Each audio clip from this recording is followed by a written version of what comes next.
হাত যেটা করবেন, যদি হাত বেশি যাদের গরম হয় তারা হচ্ছে আপনার ছানা যখন এখানে মাখবেন তারা হচ্ছে আপনার পাশে ঠান্ডা পানি রাখবেন, পানিতে হাত চুবিয়ে পাশে টিস্যু রাখবেন, টিস্যুতে হাতটা ইয়া করে তারপরে ইয়া করবেন, ঠিক আছে?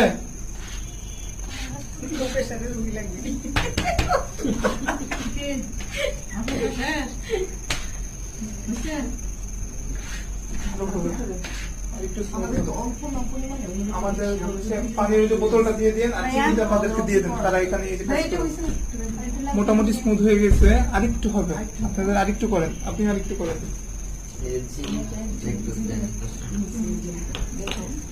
তেল যাতে এর থেকে না ছাড়ে, বি কেয়ারফুল।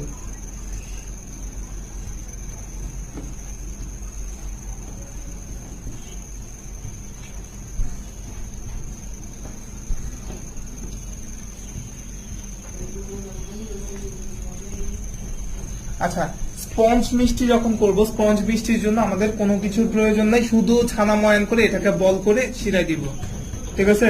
স্পঞ্জ মিষ্টিতে কোনো কিছুর প্রয়োজন নাই, মানে ময়দা কিচ্ছু দিব না, শুধু এটারেই সুন্দর করে ময়ান করে